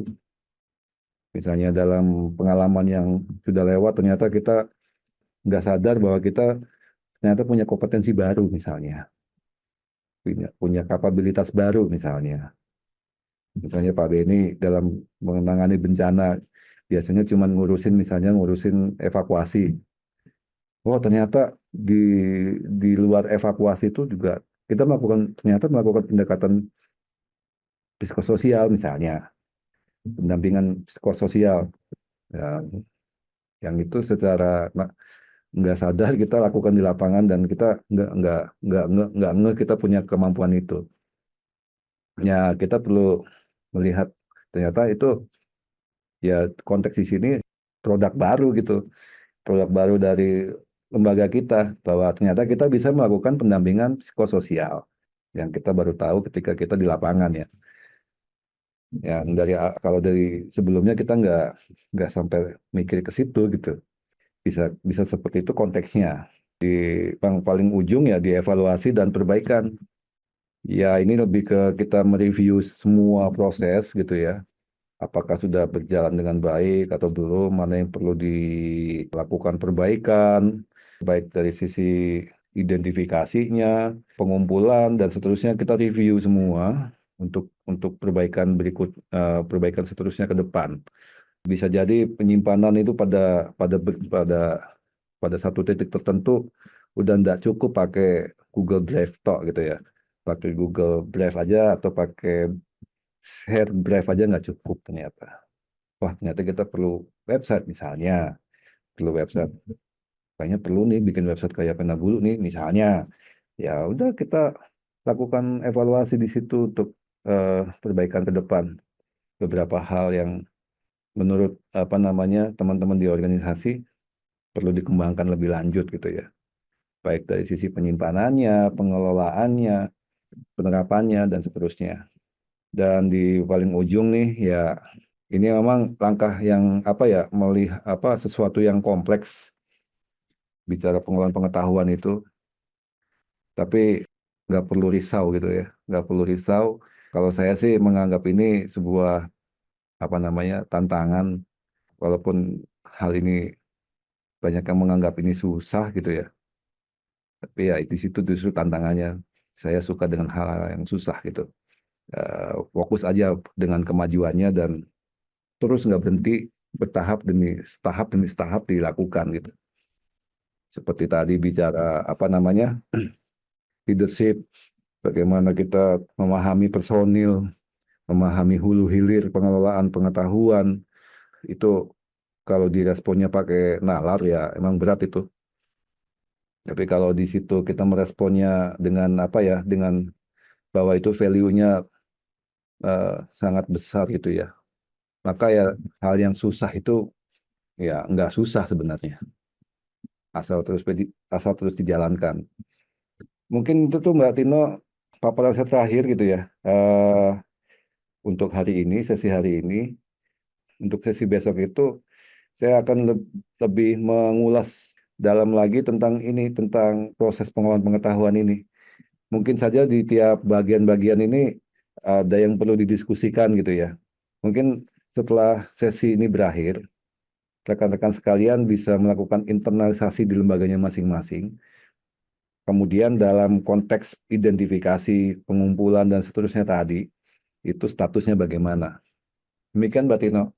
Oke, baik. Terima kasih. Sebelum kita jadi bikin penasaran, besok kita ngobrolnya. Karena biasanya teknis itu apa namanya, setan itu adanya mulai kalau udah masuk teknis. Nah itu tuh selalu tuh di detail-detail itu tuh mulai tantangan. Tapi balik lagi karena kita ngomong pengelolaan pengetahuan ini berbasisnya adalah leadership, saya rasa sih kita pasti bisa melewatinya.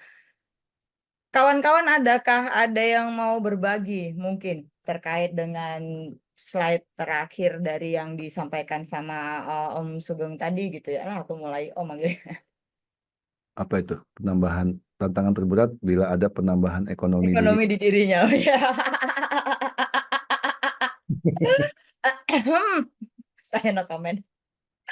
Tapi Kalau itu, kalau sebenarnya iya, cuman sebenarnya kalau mengingat-ingat lagi gitu ya Om ya, di fase-fase dulu itu organisasi kemudian kalau ngomong pena bulu kemudian memberikan insentif kepada apa kami gitu ya untuk turut serta dalam mekanisme mengelola pengetahuan di organisasi, bukan insentif duit gitu ya, tapi sebenarnya insentif apa ya, pride gitu loh, kebanggaan gitu loh. Ingat nggak waktu dulu semua orang kemudian yang mengampu kegiatan diminta untuk selain menulis activity report itu juga nulis artikel. Ingat nggak tahun-tahun itu, ya kan? Kalau di website kita sekarang kan nggak ada yang begitu kan, tapi kalau di website yang dulu-dulu kan ada tuh waktu ngelola ngelola banyak tuh gitu kan. Itu artikel. Nah, itu tuh ada fase-fase di mana aku secara pribadi ini narsis banget sebenarnya ya. Secara berkala itu mengetik diriku sendiri di Google gitu, Tina Yosepin itu. Dan itu tuh seneng banget gitu ketika apa namanya, ketika menemukan nama sendiri di mesin pencarian dan itu ada di top gitu. Karena ada artikel yang muncul di waktu itu apa ya, Lingkar LSM. Itu tuh, nah itu sebenarnya mungkin hal-hal kecil sebenarnya ya, apa namanya, insentif-insentif kecil itu yang membuat semua individu yang ada di organisasi kemudian menjadi bagian gitu kan, berpartisipasi dalam proses-proses pengelolaan pengetahuan gitu. Kalau Om Sugeng tadi cerita, ini materi sebenarnya materi yang di-refresh dari materi 10 tahun lalu gitu. Iya. Tapi kan ada juga pandangan-pandangan kami sebagai apa pelaksana project pada waktu itu kan dari sudut pandang ketika kita nulis report atau apa liputan ya waktu itu ya liputan itu juga menjadi hal yang berbeda kan pasti kan dari activity reportnya. Nah itu tuh pengalaman-pengalaman kecil di tahun-tahun itu tuh ngerasain tuh kayak gitu seneng banget lah pokoknya medium narsistik gitu kan Tino Yosepin gitu. Oh. Ya, Ada, begitu. oke silakan. Oh Pak Beni lagi nih. Silakan Pak Beni. Ya, Mbak Tino, jadi Mbak Tino sudah melakukan hal yang tepat ini menurut saya. Apa tuh? Itu narsisnya, wajib narsis. Izin Pak Sugeng, saya ini di Komunitas Siaga Bencana tuh berdiri terinspirasi tahun 2004 karena waktu kejadian tsunami sana, kebetulan saya di BKO kan di Kodam. Kebetulan saya vendor di Kodam. Jadi Oke. waktu kita datang ke sana, itu ternyata yang datang kan intelijen semua. Yang datang ke sana tuh intelijen, bukan orang relawan. Kebetulan saya ini salah satu teman dekat dari salah satu panglima pada saat itu, Pak Tritamtomo. Jadi pada saat itu saya berpikir sampai sana, kan bebas aja saya masuk sana. Di sana tuh yang namanya LSM itu tidak di cover karena ditanya lo apa bawa apa. Ada yang dari Jawa Barat itu dari anak-anak off-roader. Kebetulan saya suka off-road, anak-anak off-roader. Mana mobilnya? Kalau nggak ada mobilnya pulang. Jadi dari 2004 sampai sekarang ini saya itu jarang mengekspos. Nah, jarang mengekspos dari 2004 sorry ya dari 2004 sampai 2010 gitu. Saya nggak ekspos. Nah, kenapa saya bilang narsis itu perlu? Selain kita Google Drive, juga kita harus narsis. di situ kita dilihat ternyata. Nah, saya kedodoran pada saat itu karena memang nggak pernah saya pikirin yang namanya narsis ya kan. Tapi ternyata itu adalah salah satu kebanggaan kita juga di kala waktu kita itu ketemu sama instansi pemerintah. Ah, sekarang boleh sombong ya. Kalau bicara siapa Bapak? Oh, saya dari komunitas yang bicara. Cek aja di Google. Kan keren tuh Bung Tino. Ah, jadi nggak masalah kalau buat saya sih itu harus zaman sekarang. Tapi nggak tahu ya apakah sekarang udah hilang atau belum ya kan data itu. Iya, Ya, itu aja itu tambahan aja nih Mas Dino, Ya. campur-campur aja. Terima kasih Pak Beni. Oke. Iya, ada beberapa situasi sebenarnya apa kalau kalau melihat fenomenanya ya di kita di apa tidak banyak juga memang saya semoga sekarang sudah tidak gitu ya. Beberapa tahun yang lalu itu bahwa kita memang tidak ngurus apa misalkan website kita sendiri gitu. Nah, kadang-kadang tuh memang memang ya lagi-lagi balik lagi ketika ngomong soal infrastruktur. Itu juga menjadi tantangan kan mungkin besok besok Om Sugeng akan mengulas lebih lebih jauh ya terkait dengan infrastruktur ini gitu. Tetapi ada hal-hal yang memang apa itu menjadi penting gitu loh. Bagaimana kita mungkin menjadi lebih lebih dikenal. Tetapi ketika kita pengen dikenal ya balik lagi ke pertanyaan apa yang tadi sudah disampaikan Om Sugeng di awal gitu. Kita kan mau naruh etalase nih. Nah, apa yang kemudian mau kita taruh di etalase kita itu kan juga menjadi penting gitu ya. Adakah kawan-kawan lain yang mau berbagi dengan kita mungkin di sini?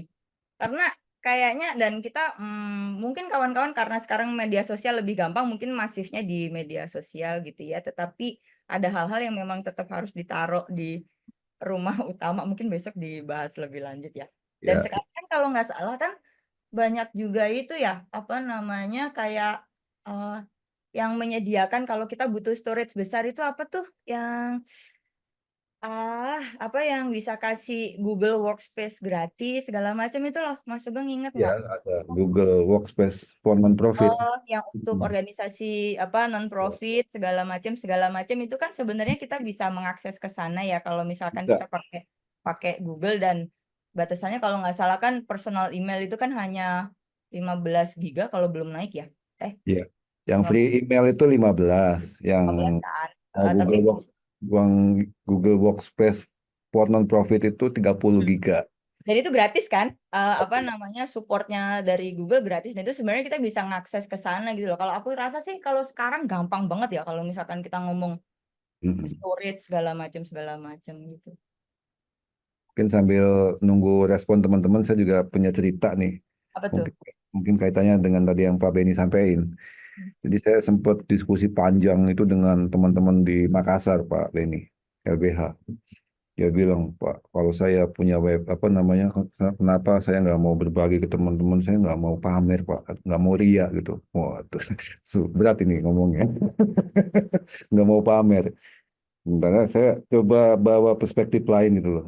Kalau perspektif yang saya bawa itu, saya bilang begini, kalau yang abang punya ini sesuatu yang bermanfaat dan dibutuhkan oleh orang lain gitu, apa abang ini jadinya nggak zolim gitu loh, punya sesuatu yang nggak mau dibagi sama orang lain, pelit banget abang gitu. Di satu sisi kan bisa begitu, yang satu bisa berlindung di kata-kata nggak mau narsis, nggak mau pamer, nggak mau sharing gitu. Tapi di satu sisi dia nggak mau berbagi gitu. Ya tergantung dari sisi mana kan kita ngelihatnya. Dan apa namanya, kalau saya yakin yang abang punya ini dibutuhkan di teman-teman oleh teman-teman di wilayah lain, bang. Pengalaman abang ini dalam menangani kasus-kasus misalnya. Itu konteksnya waktu itu dengan LBH. Dan apa namanya, ketika spirit itu muncul di beliau, maka beliau mulai tergerak tuh untuk apa namanya, mengelola data, informasi, pengetahuan dan itu ditampilkan di websitenya. Dan sehingga cerita-cerita praktik-praktik penanganan kasus itu bisa diakses dan bisa jadi pelajaran buat kawan-kawan di lembaga di daerah lain gitu. Dan trafficnya tinggi, sehingga itu menginspirasi banyak orang kan. Yaitu manfaat gitu, Iya, manfaat betul. gitu sih. Iya, Mungkin buat nambahin aja ya. Ini heeh, bukan narsis temanya. kan Ya, tadi. Ya narsis mungkin awalannya. Tapi bagaimana sebenarnya pengetahuan yang kita miliki menjadi lebih bermanfaat. Tadi malam saya juga ngobrol tuh sama kawan-kawan Pucen gitu ya, sama kayak Kogana, Pucen juga memiliki apa perhatian gitu ya, core organisasinya memang di soal kebencanaan gitu. Nah tadi malam kita ngobrol gini, sama kayak apa pemahaman terkait dengan apa mungkin gender segala macam. Sebenarnya disaster itu harusnya menjadi apa namanya pengetahuan yang ansih wajib dimiliki oleh semua organisasi di sektor apapun. Kan kita kalau bencana nggak milih kan Om, kan nggak ada bencana banjir bandang samping kantor Pucen aja gitu kan nggak ada gitu kan. Nah sebenarnya, nah hal-hal begitu sebenarnya kan ketika memang ya mungkin kawan-kawan yang memang fasih gitu ya ngomong soal apa bencana itu ada dan itu meletakkan apa tuh pengetahuan-pengetahuan dasar lah ya tentang ketika ngalamin ini harus bagaimana itu akan menjadi apa ya manfaat yang luar biasa juga kan buat kita-kita yang tidak bekerja secara ansih di sektor itu gitu loh. Nah, itu hal-hal yang aku sih berharap gitu ya karena ketika ya itu tadi bencana nggak milih korbannya gitu kan. Nggak bisa milih tuh banjir samping kantornya Pak Beni aja gitu kan nggak bisa gitu. Tapi nah cuman kan kadang-kadang kita masih gimana ya? Ya itu tadi mungkin balik lagi ke kawan-kawan yang di yang nggak mau ria atau apa gitu sih ya. Kita sih berharapnya ketika memang situasinya ke depan ini dengan teknologi segala macam dan makin dimudahkan ya pengetahuan itu yang mestinya bisa diakses dimanapun, ada dimanapun dan dalam situasi kalau kita mikir kita ini organisasi masyarakat sipil ini berpikirnya itu kayak sebuah ekosistem gitu, harusnya sih udah banyak gitu loh. Oh yang di sana punya ini munculin ini, yang di sana punya ini munculin ini, berbagi ini gitu selesai apa namanya? Harusnya ya tantangan ini Ya, mungkin naif atau idealnya ya persoalan kita sebenarnya tantangan kita bisa ya, diselesaikan dengan lebih cepat gitu. Ini gitu. Gitu sih. ya. Ini izin ini nambahin. Memang oke. sih, ya ini nambahin, maaf, maaf, Bang Sugeng. Ini Mbak Tino, memang betul itu Mbak Tino. Jadi setiap lembaga itu harus mempunyai, memang ada ketentuan yang di ketentuan hukum kita, undang-undang, apalagi kita mempunyai bangunan bertingkat, kita wajib mengetahui masalah ini. Cuman perlu diketahui juga nggak semua, karena kita ini kan yang namanya organisasi khusus di kebencanaan ini, topografinya atau letaknya, itu yang risiko akan bencana. Contoh ada misalnya saya organisasi yang di pegunungan, tapi saya kan nggak mikirin masalah perahu karet gitu. Ya, Begitu juga orang yang di laut gitu, yang di pinggir laut. Jadi saya nggak mikirin longsor-longsor karena itu pasti ada tsunami yang lain gitu. Jadi memang segala tipe. Cuma permasalahannya ini kita ini negara laboratorium bencana. Ya. Nah, Ya. ilmu dan hasilnya itu diambil sama orang luar. Kita ini sebagai bahan praktek doang. Yang hebatnya, orang yang menguasai di kebencanaan atau menguasai soal eh, suku ataupun itu tidak direkrut mereka itu. Nah, yang ya ini bukan curhat lagi nih Mbak Tino. Arti kata di sini orang yang ngerti masalah soal ini bukan dikasih tempatnya. Nah, ini ya bersinggungan sama Pak Sugeng punya ini ceritanya nih. Ini kepemimpinan dari mana dia judul ceritanya. Tapi ya itulah kalau udah cerita masalah politik, masalah soal keuangan, ah ini geser. Nah, kebencanaan yang ada di sekarang di sini ini soal bencana nih, sorry nih. Ini kantongnya duit gitu, kantongnya duit. Dia bisa ngambil CSR, dia bisa buat untuk bahan politik. Nanti banjir-banjir dikit aja datang tuh orang, gitu. Terus datang lagi. Sekarang partai pun ikut di kebencanaan. Nauzubillah min dzalik. Makanya saya bilang ini udah nggak benar, udah nggak benar. Ya, jadi dalam forum ini izinkan saya curhat gitu. Makasih. Aman, Pak Beni. Emang kita kalau bisa jadi kalau kita nggak lagi ngumpul-ngumpul begini, kita juga bisa jadi nggak tahu gitu ya sebenarnya situasi-situasi yang sedang dialamin kawan-kawan di sektor lain itu seperti apa ya. Terima kasih kawan-kawan Lingkar Madani sudah mengumpulkan kita di sini semua. Terakhir, saya mau dengar suaranya Om Ignas. Saya lihat ada Om Ignas di sini. Nah, hari-hari ini Om Ignas dan Cis Timor sedang mulai bekerja keras juga gitu terkait dengan pengelolaan pengetahuan yang ada di organisasinya. Dan kayaknya sih nyambung gitu ya dengan, sesi yang hari ini. Om Ignas boleh nggak share sama kita semua, Om Ignas? Selamat siang. Saya mungkin sedikit bisa cerita sedikit lah, berbagi sedikit. Memang terkait dengan pengelolaan pengetahuan di CIS Timor ini, kami memang baru mulai masuk ke wilayah ini.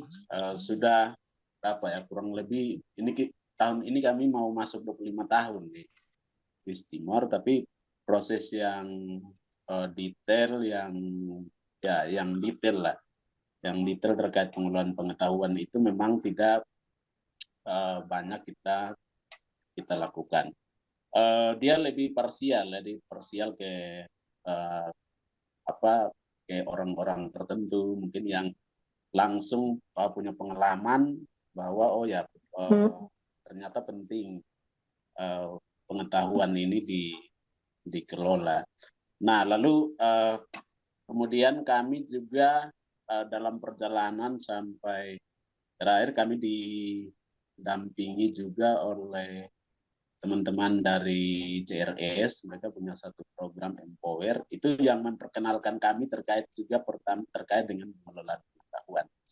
Lalu sejalan dengan itu kita juga lanjut dengan Penabulu juga terkait dengan mobilisasi sumber daya, terutama yang mengarahkan kita lebih fokus kepada pengelolaan pengetahuan. Tadinya kita hanya berfokus betul kepada pengelolaan mobilisasi sumber daya, bagaimana kami bisa punya proposal yang bagus, bisa dapat uang begitu, bisa cari donor begitu. Tapi kemudian kami diingatkan oleh Katino dan tim Mas Eko dan rekan-rekan yang lain bahwa ternyata yang paling penting itu juga adalah pengelolaan pengetahuan. Sehingga tadinya kami sudah coba rancangkan SOP kami terkait dengan fundraising, fokus ke fundraising. Kemudian dengan masukan dari Mas Eko dan Katino dan teman-teman itu berubah ke SOP mobilisasi sumber daya. Sementara kami rumuskan, belum selesai, nanti kami berharap bisa kami konsultasikan juga dengan kakak semua, abang semua di sini.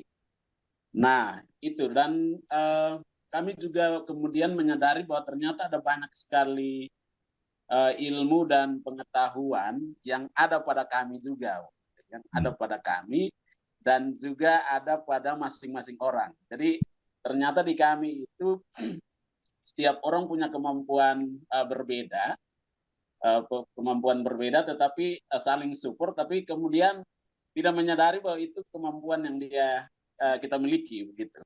Sehingga dengan adanya diskusi dengan Mas Eko, Kak Tino, itu jadi kekuatan bagi kami bahwa kami menyadari bahwa ternyata kami punya sesuatu yang bisa kami kembangkan untuk kita bersama lah begitu. Saya kira itu Kak Tino yang mungkin saya bisa berbagi. Terima kasih. Terima kasih Om Ignas. Iya, jadi sebenarnya kan pengetahuan memang modal utama kita ya Om Sugeng ya, sebenarnya ya, hasil refleksinya gitu ya, dan bagaimana pengetahuan kemudian memang bisa menjadi alat untuk kita berbuat apapun gitu loh. Kalau tadi di slide berapa aku tadi sempat ngelihat bahwa ini adalah sebuah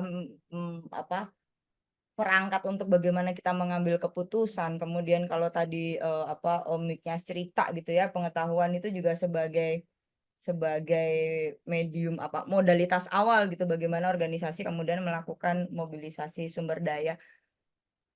Penutup terakhir dari Om, closing note untuk sesi hari ini apa? Iya, tadi saya pengen ngambil petikan kata-kata saya sendiri yang tadi saya ucapkan. Jadi kalau menempatkan pengelolaan pengetahuan nih dalam apa namanya kerja kalau bahasanya Mas Eko sih ini kalau bukan kita kerja spiritual nggak bisa ini bahasanya gitu kira-kira. Artinya kalau basisnya ini hanya sebagai apa namanya sebatas penjalanan kewajiban atas tanggung jawab gitu ya di organisasi, tapi kita tidak sampai kepada titik menanamkan value-nya, ini akan berat dijalankan. Makanya ketika apa namanya tadi yang diceritakan Mbak Tino, di tahun 2013 kami mengembangkan sebuah tools yang di situ setiap orang bisa membagikan story-nya. Ya di situ ternyata spirit berbagi itu membahagiakan gitu loh. Minimal kita, oh tulisan kita tuh dibaca sama orang lain gitu, diapresiasi sama orang lain. Ternyata kemudian dan seterusnya dampaknya banyak. Jadi mulai dari hal kecil aja dulu, tapi nggak jangan berhenti gitu loh. Terus aja. Itu sih Mbak Tino. Oke, baik. Terima kasih Om Sugeng dan kawan-kawan sekalian yang masih bersama kita di sini. Keren hari ini, saya dapat banyak hal, saya merefleksikan banyak hal juga gitu. Secara pribadi juga, secara yang semoga nanti bisa dibawa juga ke perjalanan saya berorganisasi gitu ya. Boleh Tino, minta boleh tolong? nggak? Saya Hah? minta refleksi 1-2 orang gitu Apa dari tuh? Oh, yang refleksi dulu. Boleh, silakan. Ada ya, sebelum kita tutup ada nggak yang mau merefleksikan sesi hari ini gitu, yang dirasain apa gitu, terus atau mungkin ada hal yang baru atau hal yang menarik gitu di hari ini. Silakan. Si Chan mungkin dari LMMA Indonesia. Selamat siang, Siang Musi, Mbak apa Tino, kabar? Temu kita di sini. Mas Sugeng, dan ya. teman-teman. Selamat ketemu. Saya mengikuti dari yang pertama kemarin dan hari ini dan semakin apa ya tercerahkan begitu ya bahwa ini sebenarnya dilema kita semua di organisasi masyarakat sipil bahwa kayak mengutip yang kemarin Mas Sugeng bilang nggak ada sih sebenarnya rumusan yang apa ya yang pas gitu ya. Kita harus berproses, baru kita bisa mendapatkan yang cocok sebenarnya apa sih buat organisasi kita. Itu yang saya pelajari. Dan memang ini sulit, mau bilang sulit ya, ada sulitnya, mau bilang gampang ya. Ada kalau klik gitu ya, ada chemistry-nya pasti bisa. Gitu. Nah, kita ini berada pada generasi antara Gen Z dan yang konservatif. Ini susah-susah gampang gitu ya untuk menyesuaikan. Yang muda tidak berproses, tapi lebih banyak belajar dari online, medsos. Nah, yang konservatif, yang generasi awal-awal kita gitu ya, Mas Sugeng, Mas Eko, Ya. ini generasi-generasi yang sudah berproses. Nah, yang di tengah, kita ini sandwich ya. Bagaimana ini mau menjembatani antara yang muda dengan yang sangat senior. Nah, itu susahnya minta ampun, Mas. Itu yang membuat banyak organisasi itu overhead-nya tinggi sekali untuk staffing. Dan itu juga kalau untuk kami di Papua dan Maluku, itu juga terjadi. Tidak mudah begitu ya. Mau adaptif, tapi kita juga harus memikirkan bahwa kita punya ada tujuan organisasi yang besar yang harus kita emban begitu. Tapi kita juga ingin supaya yang muda-muda ini bisa belajar, berproses, sehingga kamu tidak hanya melihat dari YouTube, tapi merasakan sendiri di lapangan seperti apa, memaknai kerjaanmu. Jadi jangan buntut-buntutnya ke ekonomi, nggak ada itu. Kalau Mas Eko mau apa bilang, kamu jangan berharap ya kalau kerja di NGO itu gaji pertama, jangan lihat itu, jangan lihat itu. Kalau lihat itu kamu nggak cocok, udahlah ke korporasi aja. Itu saya masih ingat tuh. Jadi kalau passionnya nggak ke situ, ya susah gitu ya. Kayak tadi Mbak, siapa ya, Christina bilang ya, kalau ya udah dideketin personal sekalipun ya karena mungkin passionnya nggak di situ. Jadi ya susah gampang dan pengetahuannya banyak nih Mas Sugeng ya. LMMA juga 22 tahun tapi berasa kayaknya pengetahuannya masih kurang, kayaknya kita harus belajar terus dari orang lain. Ya, kami sekarang sedang pelan-pelan untuk mulai mengumpulkan pengetahuan yang kami punya. Memang sudah ada dalam bentuk e-learning, ada dalam bentuk panduan-panduan, tetapi mau yang lebih praktikal lagi sehingga itu tidak hanya menjadi panduan saja, tetapi memang bisa diadopsi, disebarluaskan, dan bisa dipergunakan secara praktis, baik itu oleh masyarakat maupun oleh teman-teman NGO lain yang ingin melakukan yang sama dengan yang kami lakukan. Jadi terima kasih sekali karena 2 hari ini benar 2 kali pertemuan ini benar-benar oke banget gitu ya. Menyambung dari yang kemarin dengan Mas Eko dan Mbak Tino juga. Dan mendengar teman-teman bercerita itu juga memberikan inspirasi tersendiri bagi kami di Papua. Terima Baik. kasih. Baik, terima kasih Usi Chan. Jadi kalau bisa ditengok di websitenya kawan-kawan LMMA ini jago banget kalau ngomong soal merin. Jago, udah top. Gak ada bandingannya. Oke, satu lagi sebelum kita foto bersama dan kita tutup. Adakah yang mau berbagi dengan kita? Ini ada Mbak Irma Rahmayani udah buka kamera dari tadi. Jadi kalau bisa buka kamera sekalian buka mic-nya. Silakan Mbak Irma. Salam kenal Kak. Salam Eh, kenal. ya, saya newbie ini baru belajar banget dan baru bergabung juga di organisasi PPTI. Jadi ini ikutnya memang baru hari ini ikut sesi pelatihan ini dan baru menyerap ilmunya juga hari ini dan masih belajar. Jadi mau sharing-sharing tentang pengalaman saya mah baru lulus. Jadi masih menyerap ilmunya gitu. Tapi saya setuju banget tadi dengan yang Mas Sugeng bilang gitu tentang bagaimana mempresentasikan tentang pengetahuan yang kita miliki gitu. Tapi saya sebagai orang yang generasi milenialnya ini Mbak Sandra tadi, memang kalau kalau di generasi yang udah generasi sebelumnya itu menyampaikan pengetahuannya itu dengan cara yang baik gitu, berbaginya tepat. Kalau kita menyampaikan berbagi aja tapi pengetahuannya yang belum kebanyakan kita dalam menggunakan sosial medianya gitu. Nah, tapi saya mulai meyakini diri saya ternyata kita harus hati-hati dalam berbicara atau memposting gitu ya sesuatu gitu dalam media. Karena salah posting pun juga bisa orang mengetahui pengetahuan kita yang minim ini sebagaimananya gitu. Ataupun orang juga berpersepsi emang kita tahu tapi kita malas juga untuk mempostingnya gitu. Ya. Itu sih yang aku tahu yang aku serap hari ini gitu. Oke, baik. Terima kasih Mbak Irma dan kawan-kawan sekalian. Oke, Om Sugeng cukup. Ya. Kayaknya dia udah senyum-senyum tuh. Kalau dia udah senyum-senyum kayak gitu, aku tahu dia udah dapat apa yang dia mau. Terima kasih. Ya, ya, ya. Ini emang menariknya ya. Mungkin sebelum ditutup ya, ya lintas generasi ini emang jadi tema hangat sepanjang masa nih kayaknya nih. Panjang masa ini kayaknya bener. Tapi Tapi ya, mungkin kita bisa itu ya, bisa ngobrol-ngobrol barengan gitu karena ini sebenarnya di semua organisasi juga ngalamin sih. tapi saya kok punya pandangan lain gitu loh. Maksudnya apa ya? Mungkin kan kalau kita baca di internet gitu ya, Gen X nih karakternya begini, Gen Y karakternya begini, Gen Z karakternya begini ya. Saya kok nggak percaya itu ya. Artinya gini loh, mungkin secara secara apa namanya bacaannya yang di capture dari beberapa orang begitu iya, tapi buat saya tuh tiap orang tuh punya uniqueness gitu. Mau yang muda, mau yang tua, mau yang Gen X, mau yang Gen Z gitu ya. Ini mah tema utamanya nih saling kenal nggak sih satu sama lain gitu loh. Ya kalau kita mau berinteraksi dengan anak muda ya kita harus kenal sama anak muda itu. Nggak kita kekeh dengan nilai-nilai kita tapi nggak mau kenal dengan mereka gitu. Iya, kayak tadi yang disampaikan Mbak Irma ya, PPTI ya. Hmm. Ya, jadi kan ya momen ini sebagai awal untuk membangun kepercayaan diri Mbak Irma. Knowledge management tuh nggak horor kok, enggak. Minimal minimal kita punya sesuatu yang bisa kita bagi ke orang lain ya bagi aja.